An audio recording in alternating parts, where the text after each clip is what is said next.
I've sat here for at least half an hour writing down confessions, but none of them will send. Maybe one day I will. I guess I just can't accept those secrets of mine just yet. And with all this typing and deleting, I've realized the severity of my inner misery. There's so much in me that I need to tell someone, but I haven't found that someone yet that won't judge me for all this shit bottled up inside of me.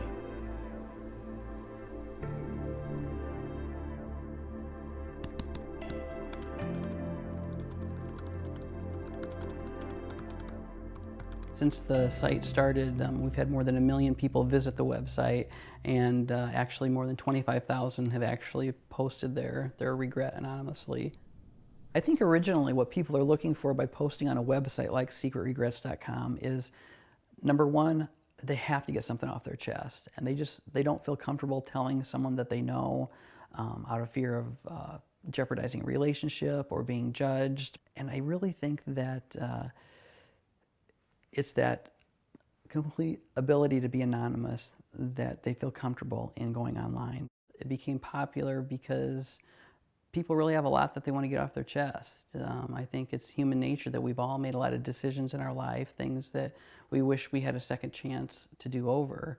And for some reason, people found this as a safe place to really be 100% totally honest.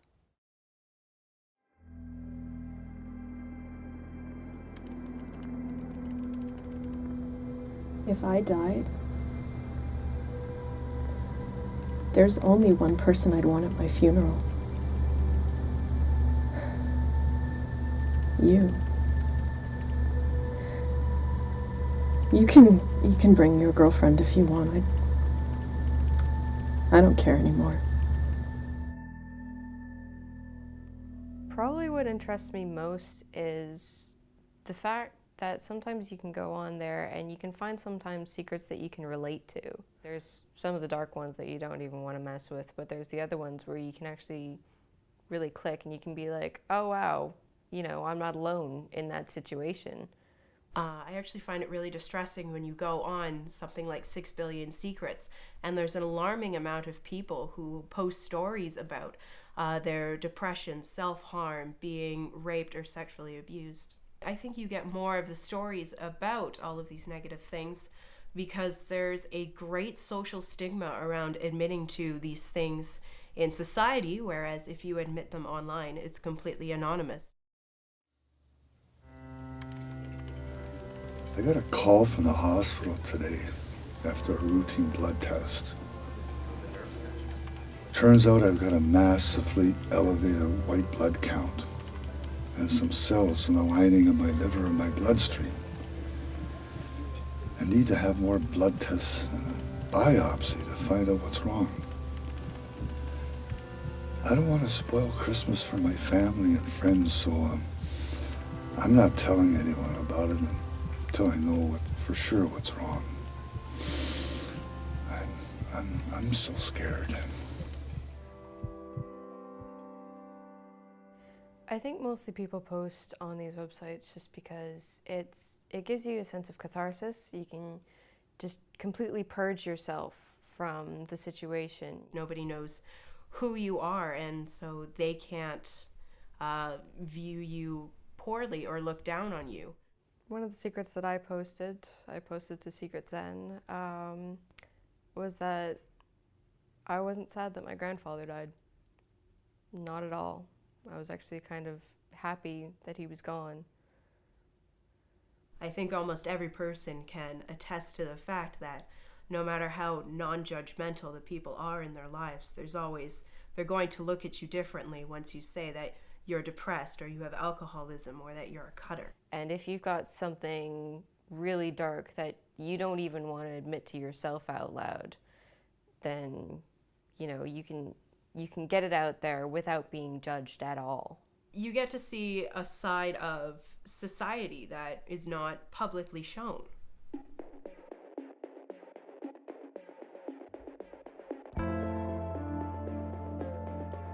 I'm addicted to sending guys pictures of myself or have cyber sex with them. I'm only 17. I just want someone to tell me I'm pretty or hot or whatever the hell they think I am because no one else gives me that here. I do it every day. I don't get sleep because I'm up all night, sending pictures to sometimes 5 guys at one time. I feel disgusting at the end of the night and want to die. But I can't stop.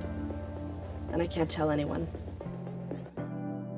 The way that my website is set up is people can go in and offer comments of support and advice and encouragement. It's very heartwarming to see on all of the posts that you get about depression and self-harm. There are so many people going, don't kill yourself, you have so much to live for. There's support, there's resources.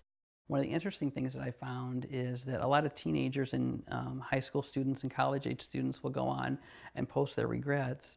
And a lot of people from older generations, from 50s, 60s, and 70s, will come on and give them some advice. It's an interesting mix because it starts as something really negative when you read the post, but as you go through all the comments, you see that there's this great community of support that's being built there. I cut my hair off. Rumors say it was because of cancer. I wish. It's because I couldn't take being the fake girl that tries too hard. I'd rather have someone fall in love with me at my worst. I took some scissors and started to chop it all off. I loved my long hair. Sometimes I regret cutting it.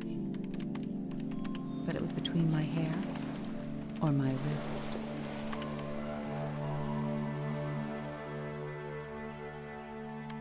I used to cut myself. I've cut all over my body, from my arms to my legs to my chest. I even tried to kill myself once. I'm over it now, but every once in a while I see or hear something that makes me think, would they notice if I cut one more time?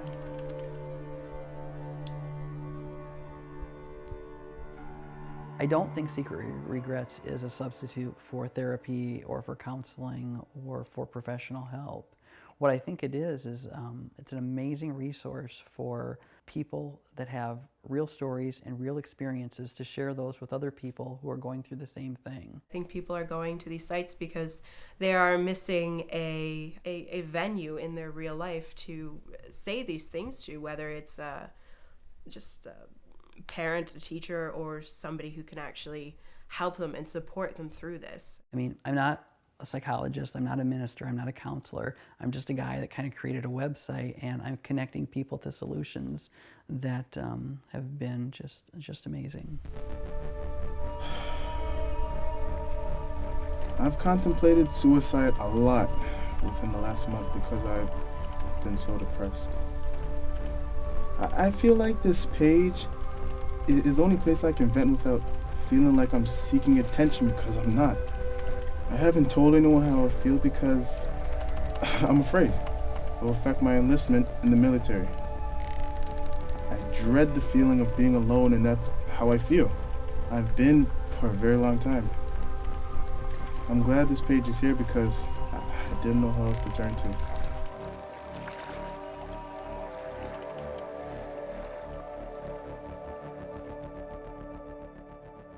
I think the one that really has impacted me the most, was kind of a turning point and a defining moment for the project, was from a 16-year-old girl who had submitted on the website a couple of days before New Year's Eve that her biggest regret was she didn't have the courage to tell anyone she planned on taking her life on New Year's Day.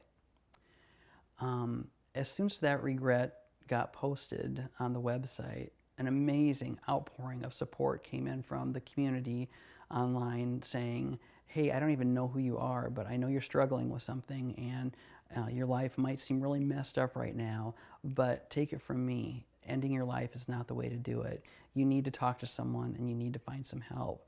And people were posting hotlines and internet websites where this person could get some help. I had people posting their own personal phone numbers and email addresses and just saying, you know, we don't even know you, but we care, and please, please talk to someone. Do not do this. And so New Year's Day came, and I started going back to the website to see if by chance this person might post an update.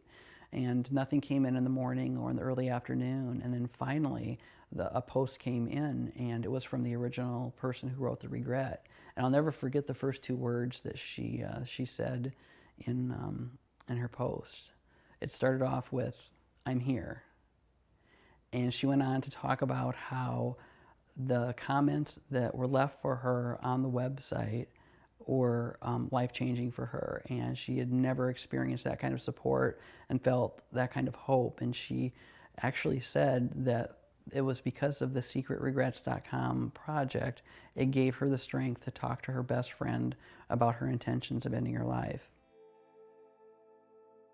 I think the thing that keeps me coming back to 6 billion secrets is knowing that if I ever get into a terrible situation, that there is a community that is there already in existence that is willing to support me, even if it is online. There's still a great deal of support you can pull from there. And it's just knowing that at some point no one was there for that person, but even though you've never met them, you were. And you feel like you can actually make a difference doing that. You never know what's going on in people's lives that they're not opening up and telling you. I know because people are telling me through this anonymous website, and our fans know. And that has been an amazing, eye-opening experience for me to realize that there's a lot of hurt out there, but there's a lot of help too, and a lot of hope.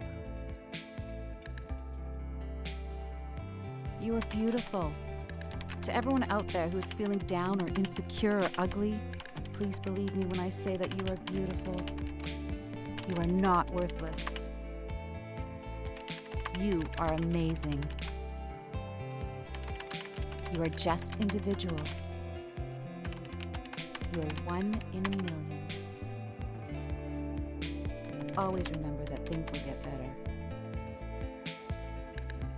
After all, the darkness of the night